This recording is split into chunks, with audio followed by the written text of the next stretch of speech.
Piles, Fisher और fistula आखिर है क्या? पाइल्स, फिशर और फिस्टुला, अगर हम इनके बारे में बात करें तो ये तीनों मलद्वार से जुड़ी हुई समस्याएं हैं।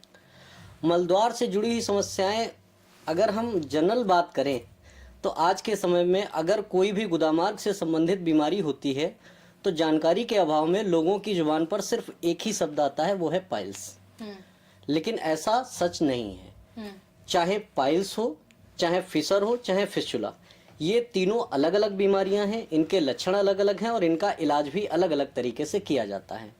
क्योंकि तीनों के लक्षण अलग हैं, तीनों के कॉज अलग है, कारण अलग है, है ना। तो इसलिए इनका इलाज भी अलग अलग तरीके से होता है। लोग ज्यादातर जो मेरे पास पेशेंट आते हैं उनको कोई भी समस्या अगर गुदा मार्ग से संबंधित है, मलद्वार से संबंधित है, तो अपने आप यही बात बताते हैं कि मुझे पाइल्स हुआ है। लेकिन ये तीनों अलग अलग हैं और इन तीनों के अलग अलग लक्षण हैं, अलग अलग इलाज है।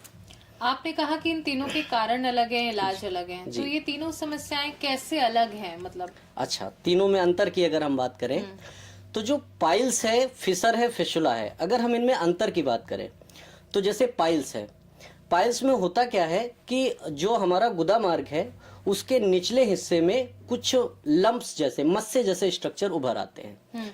ब्लीडिंग होती है, जलन होती है, कई बार खुजली होती है, लेकिन जो ब्लीडिंग होती है उसमें दर्द नहीं होता है। फ्रेश ब्लीडिंग होगी, चमकीला लाल रंग का, लेकिन उसमें किसी भी टाइप का दर्द नहीं होता है। दर्द एक सीवियर केस में हो सकता है अगर थ्रोम्बोसिस हो गई हो। मतलब होता यह है कि अगर जैसे मान लो कोई बहुत लंबे टाइम तक टॉयलेट में बैठा है और उसको मलत्याग नहीं हो रहा है तो वो ताकत लगाता है। ताकत लगाता है तो सीधी बात है कि मसल में ब्लड सप्लाई बढ़ती है, तो वेन्स रप्चर कर जाती हैं जिसकी वजह से ब्लड क्लॉट होता है। तो पाइल्स के केस में अगर ब्लड क्लॉट बन गया है तो दर्द होता है, अदरवाइज ब्लीडिंग होती है लेकिन दर्द नहीं होता है। अगर हम बात करें फिशर की, तो जिन लोगों को कॉन्स्टिपेशन है उनका मल जो होता है वो हार्ड हो जाता है, और हार्ड होने की वजह से होता यह है कि जब वो मलद्वार से निकलता है तो गुदा मार्ग के रास्ते में एक लंबा लॉन्गिट्यूडनल लंबा सा चीरा लगा देता है। वो चीरा फिशर कहा जाता है। ब्लीडिंग इसमें भी होती है, लेकिन ध्यान देने वाली बात यह है कि फिशर के केस में दर्द बहुत होता है। जब मलत्याग के लिए जाते हैं तो बहुत दर्द होगा, बाद तक प्रोलॉन्ग दर्द होता रहता है, जलन होती है, खुजली होती है, अनइजीनेस फील होती है। और अगर आप देखेंगे तो ऐसा पेशेंट एक जगह पर ठीक से बैठ नहीं पाएगा क्योंकि दर्द की वजह से वो लगातार अपनी पोजीशन चेंज करता रहता है। तो ये फिशर का लक्षण है। अगर बात करें फिस्टुला की, तो फिस्टुला के केस में होता क्या है कि गुदामार्ग के अंदर से और जो एनल रीजन है इसके बाहर की स्किन पर अंदर से बाहर की तरफ टनल जैसा, एक सुरंग जैसा स्ट्रक्चर बन जाता है, पैरेलली एक ट्रैक डेवलप हो जाता है।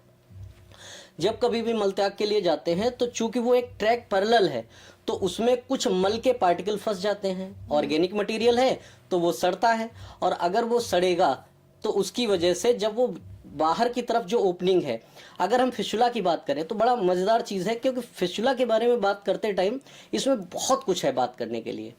जो मलद्वार के आसपास की स्किन है यहाँ पे एक दाना जैसा उभरता है जो कि कुछ टाइम बाद फूट जाता है और उसमें से पस निकलेगा। कुछ दवाएं आप लेंगे वो ठीक हो जाएगा, लेकिन कुछ दिन बाद फिर वैसे ही होगा कि वो स्वेल करेगा, फिर फूटेगा, फिर पस और बदबूदार पानी निकलेगा। होता क्या है कि फिस्टुला में जो टनल है उसकी एक ओपनिंग गुदामार्ग के अंदर होती है और एक बाहर स्किन पर दिखती है।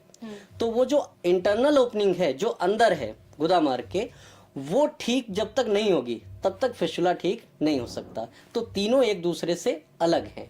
पाइल्स के केस में मस्से डेवलप होते हैं, फ्रेश ब्लीडिंग होती है लेकिन दर्द नहीं होता। फिशर के केस में दर्द होता है, काफी दर्द होता है, पेनफुल कंडीशन है, और ब्लीडिंग होती है, जलन होती है, खुजली होती है। फिस्टुला के केस में जहां पर एक्सटर्नल ओपनिंग है वहां पे रेडनेस रहेगी, जलन रहेगी, खुजली रहेगी, दर्द रहेगी, और वहां से बदबूदार पानी जैसा, पस जैसा रिसाव होता रहेगा। ये तीनों में बेसिक अंतर है। Amazing!